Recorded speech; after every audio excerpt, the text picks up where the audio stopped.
Hey everybody, it's Fat Man from the Holler, sitting outside, looking at the corn, summer squash, the old barn with the cross on it, and the full moon.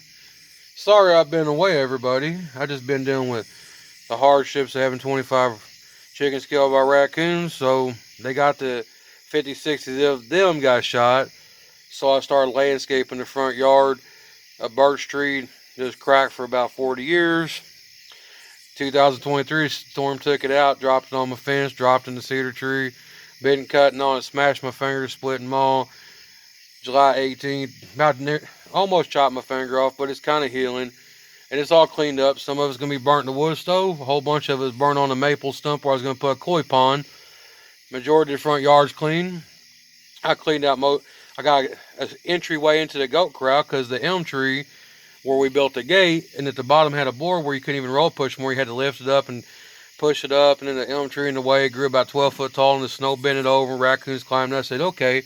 So I went out with and you see in my other videos, reviews, my Amazon reviews, it's a mossy oak saw, hand saw, comes with 3 different blades and just unscrews. Well, I used that, started on it, cut a bunch of it. It got a little, I don't know, got a blister, and I didn't even think about the blister. I kept cutting on it and ripped the blister right off, and then I cut it and and all that BS. The next thing to do is go in there with a chainsaw and start doing fresh cuts on all these trees.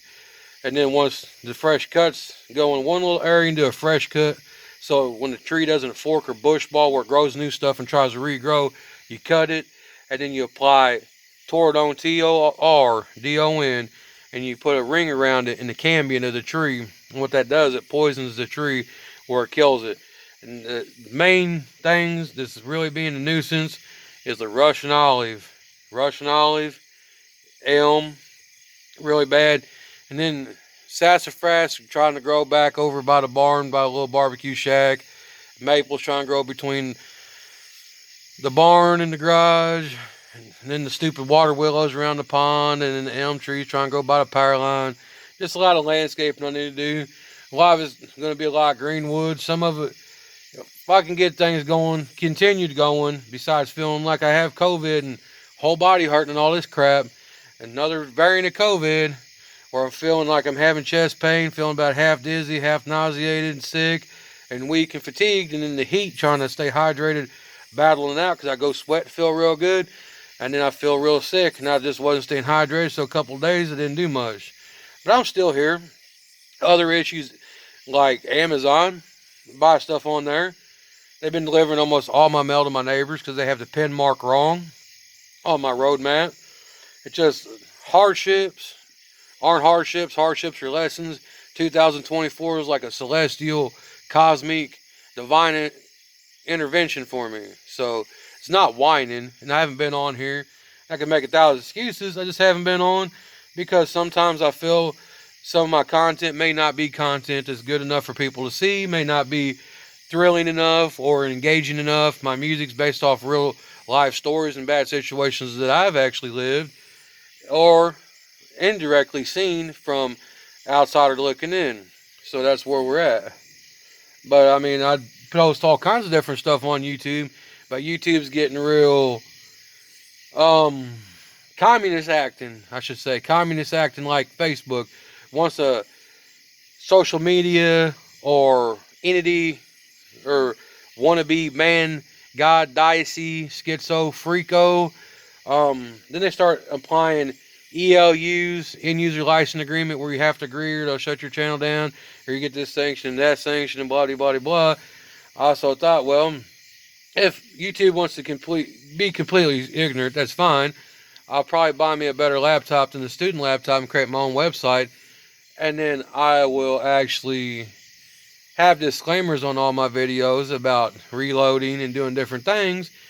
This is how it is done, but you need to have proper PPE, personal protection gear, and use good judgment and lots of knowledge and reading, or be an apprentice to somebody before you do these things. And I'll have my own website, and I'll sell my own merchandise, do my own thing, or just doing reviews and helping people find information to their questions, because I've had to independently do it. It's kind of nice when you can go on YouTube and get an answer to one of your questions, but the trial and error of that is there might be 10,000 videos. There might be 10,000 videos. There might be 5,000 halfway decent videos. Then there might be 1,000 videos that's fairly decent. Then there might start trickling down to 100. And then when you get to the end of it, there might be 10 good videos that's knowledgeable, that completely touches base, where you can actually understand the principles of knowing, the knowledge, the prepping, the proper tools, the proper materials that is needed. That's where rubber meets the road. It's all about knowledge. Knowledge is great. Wisdom you cannot get without living. Wisdom comes with experience. Knowledge can come from books, people, learning. It comes that way. Then the next thing is having the tools and properly using your tools, having good prep, doing good in-house cleanup to where you're safe workspace. It doesn't matter if you're a chemist, a mechanic, a carpenter, a chef. Always want to practice good, proper safety things in any business you are. Avoid trip hazards and things of that nature. Just me and my way. I don't mind pain, but the older I get, I kind of don't want to be in pain from tripping and falling and hurting for a few days, or having a bruise, or wasp bites trying to fix fences and do things, and having wasps hit me in my wrist. It still hasn't healed. The wasp got me on the edge of my stomach, and it's still a big hole. Like it started at the size of a quarter, and it's all the way down to about the size of number 2 pencil now after triple antibiotic. It's just lots of crazy shit going on, and everybody knows me. I'm kind of a personable person. I'm not a loner, not a hermit. I'm not deranged. I'm not mental. I don't want to hurt nobody. I just want people to like me, and I want to make people happy and enjoy life with a select audience, select friends, and stuff of that nature. Because majority of my family is dead, and it's just me by myself and my animals and nature, and kind of like Tarzan living in the wild. It's just me, myself, and I. And then when I get on YouTube, sometimes I get bad feedback, but I don't trip on that no more, because I know can't please everybody. I'm not trying to. I'm just doing my own life. If people enjoy it, like and subscribe. If they don't, well, that's fine too. Maybe there's somebody better, or I'm maybe I'm one of the guys on the bottom. That's what it is. Maybe I just should have started years ago and said, "Hey, I'm Fat Man from the Holler. If I could follow me," and then I could be like on CMAs or all over the news. I'd rather not do that, because if you tell the story and you lay the story, yeah, I'm a drug dealer, I'm bad, just talk about selling dope and shit, and then you try to descend to like some kind of powerful ass thing, and then the dumbasses follow you, and then people like, I liked you the way you used to be when you're street, now you're a different guy. And you can kind of guess who I'm talking about, because people kept trying to compare me to somebody, and I don't get off on that shit. When somebody starts comparing me to some other dude, it's like, look, maybe size, being a bigger dude, that beard, maybe some of the same type situations, but just because something seems to correspond doesn't mean something is the same, one and the same. I'm more of my own man. I don't ride coattails, ride digs, ride somebody else's ass, and just try to be like, yeah, I'm gonna be famous, and then all of a sudden, boom, boom, boom. And I know fame comes with a price. You gotta bust it out and do your thing and come up with good lyrics, slogans, merchandise, and all that bullshit. I don't do that shit because I ain't making other people rich. If I was gonna do that, I like to do it locally, where all the local people I know have jobs for making my merchandise. Local people have something at the end of the day for me doing my thing, creating it's like me creating a dinner. I want to make sure everybody eats, not just like the richy riches. I want to make sure the people at poverty level eat, the children, everybody. I ain't doing nothing just for me. The world doesn't revolve around me. It's not a me world. For me, I don't care. I have what I need. I know how to fish. I know how to hunt, grow crops. I know how to embark into the woods to eat edibles. I know what you can and cannot eat. There's wild spinach, there's wild garlic, there's wild onions, there's all kinds of stuff. And I really don't like to kill animals, but the pest and varmint types, I do not have much of a bad feeling of doing so. But I do refrain from shooting any kind of birds. I don't shoot birds. Some Some I don't shoot for laws, and then some I just don't shoot for my Native American way. Is hawks, won't shoot them. Crows, will not shoot them. There's a few birds that I'll shoot in the air. They can run them out of my yard because I get tired of their mouths. Or if I'm hunting, which is a blue jay, the biggest snitch in the world, you're deer hunting, they're sitting there going, meow, meow, meow, meow, meow, telling everything you're there. Or if you're in your yard working and they think you're going to bother their nest, I'm on the ground. Your nest is 20 foot in the air, and there's like 4 or 5 of them, meow, meow, meow. I just shoot a shotgun there. Get out of here. That and then the stupid woodpeckers. I had a woodpecker pecking on my house. And I was like, man, I should shoot this guy and get rid of him because he's putting holes in my roof. Live in an old mobile home. Sitting there, I said, what is that? Man, I want to shoot this guy. So one day I'm just sitting there watching the camera, waking up in the morning, cat runs by with something in his mouth. I said, what in the world is that? I look on the ground, I see feathers. Well, a cat somehow got on my roof, ate the woodpecker. Sometimes when something bothers me, I don't have to be doing nothing directly. So just a moonlight insanity of Fat Man from the Holler. And I always wish all my viewers and subscribers and everybody in the world, or even people not subscribed to me, I always wish everybody the best. I know we've had some rough years. I mean, the older generation had a lot worse because they've been alive longer and their hardships are different. And then the problem with hardships is people start comparing their hardships. Here's the deal.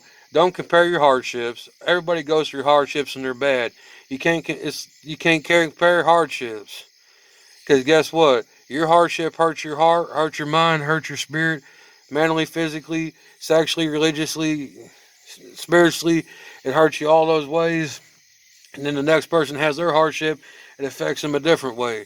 That's why I don't like to have certain conversations. It's not because I don't care, it's because I care way too much or I care way too little. When it comes to anything with the government or religious type stuff, I don't care about that stuff because I can't control it.